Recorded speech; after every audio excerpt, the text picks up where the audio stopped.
Ya, ketemu lagi dengan saya Tri Wahyudi, masih dengan tema sesi menggambar pada kesempatan kali ini. Yang ingin saya coba bicarakan adalah terkait dengan bagaimana cara mengapresiasi karya seni menggambar, gitu ya. Jadi saya pikir penilaian ini menjadi sesuatu yang bersifat universal. Siapapun pasti bisa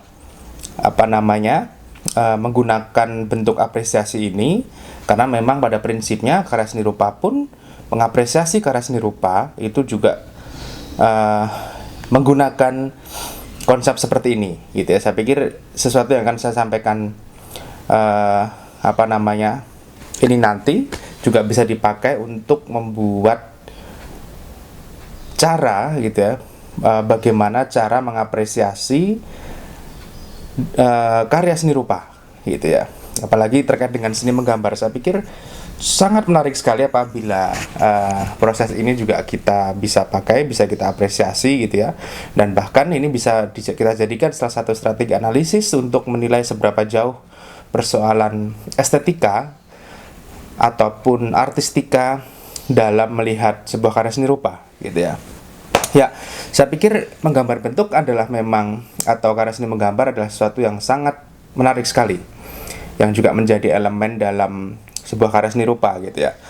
Karena memang menggambar bentuk ini selain membutuhkan konsentrasi yang sangat tinggi untuk dapat mengerjakannya, tapi juga butuh kepekaan persoalan artistik dan juga estetik dalam tiap seniman yang membuat karya ini, gitu ya.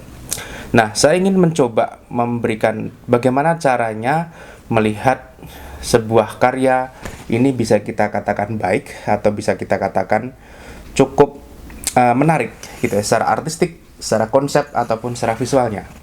Saya selalu berprinsip bahwa ketika kita mengapresiasi sebuah karya seni rupa, satu hal yang ingin saya pakai adalah terkait dengan, tentu saja saya analisis dengan seberapa jauh persoalan unsur visualnya. Yang kedua adalah terkait dengan prinsip-prinsip komposisi unsur visual, gitu ya.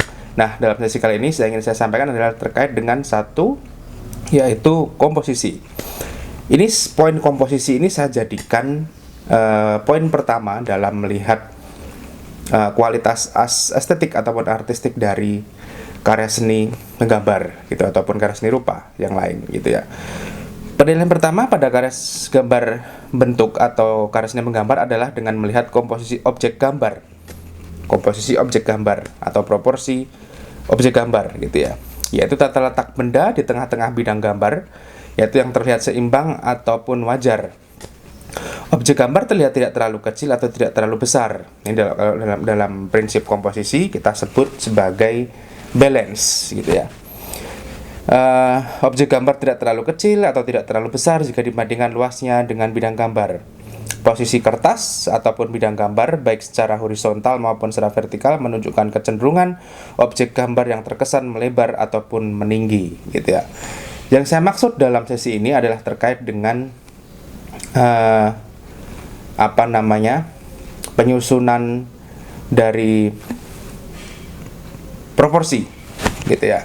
Penyusunan dari sebuah komposisi, gitu ya. Kadang terkait dengan yang namanya penyusunan sebuah komposisi itu ada yang namanya penyusunan komposisi secara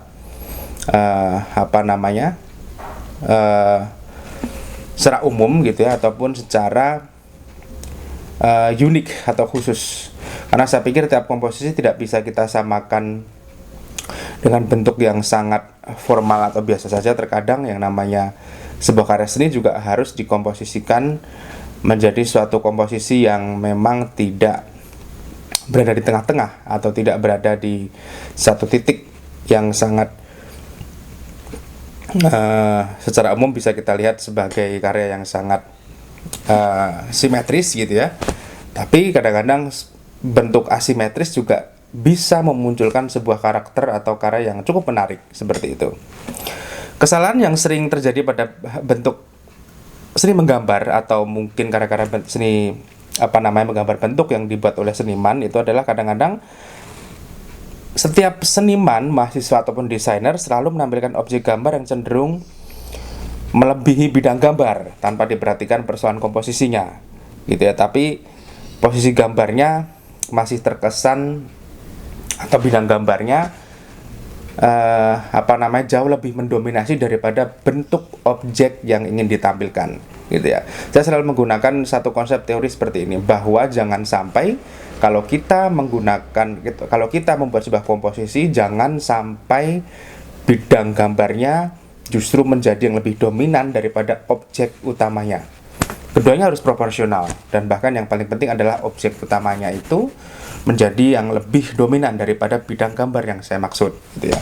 Artinya kalau kita lihat secara spontan, gitu ya, jangan sampai kertas gambar ataupun kanvas ini justru menjadi lebih dominan daripada objek yang ingin kita expose, seperti itu, gitu ya.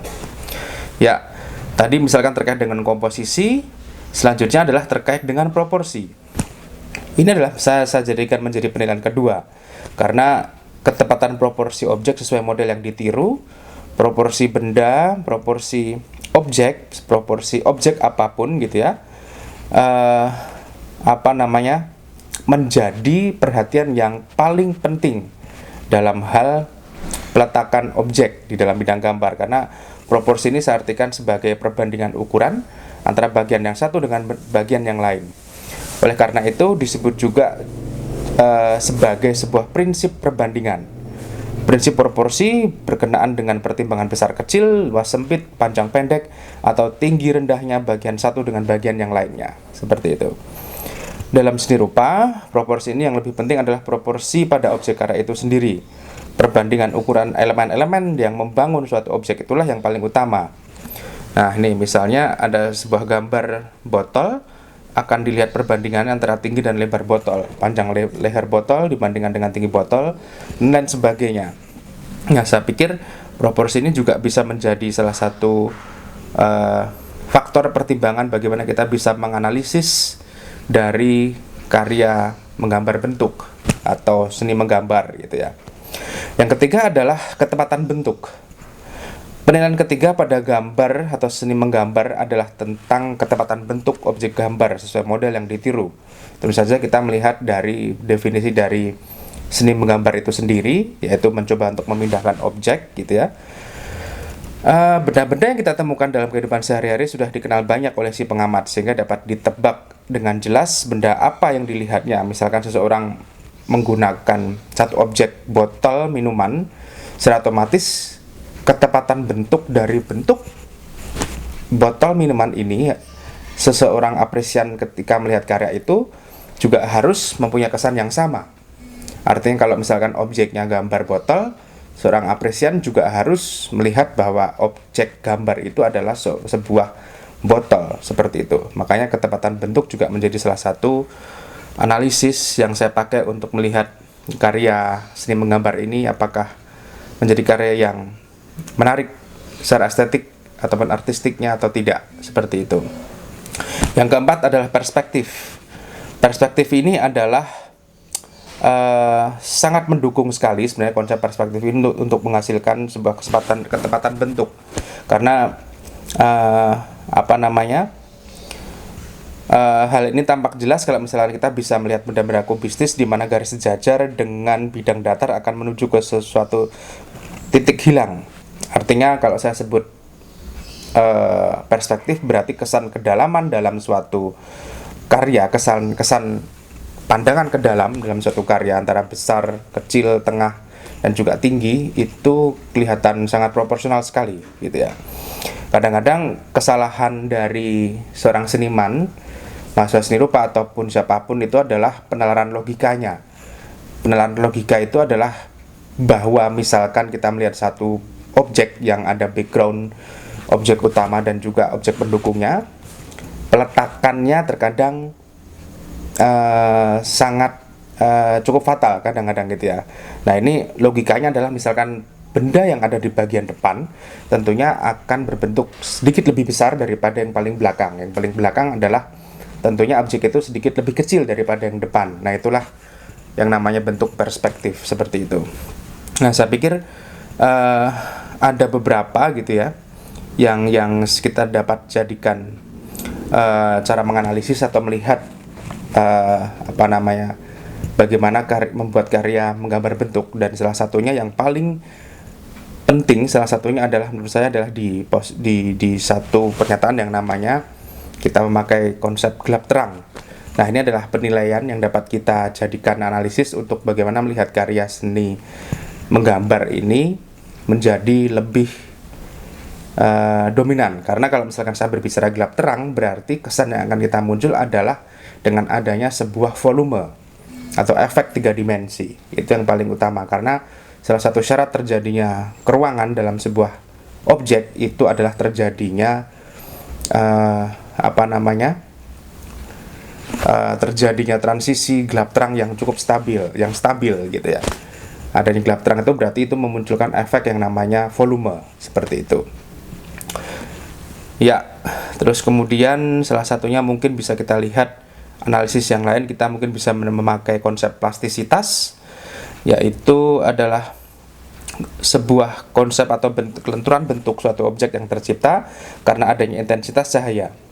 Jatuhnya cahaya yang menimpa kepada objek melengkung akan terlihat gradasi cahaya dari sangat terang, cukup terang, kurang, dan juga gelap. Perubahan cahaya ini yang secara bertahap serta tidak menunjukkan batas-batas perubahannya itulah yang disebut dengan plastisitas. Nah, bisa kita sebut sebagai bentuk gradasi sebenarnya. Makanya saya sebut hampir sama seperti konsep gelap terang gitu ya. Kalau misalkan kita dalam satu konsep prinsip komposisi ada yang namanya salah satunya adalah kontras. Kita harus bisa membedakan antara kontras dan juga gradasi gitu ya.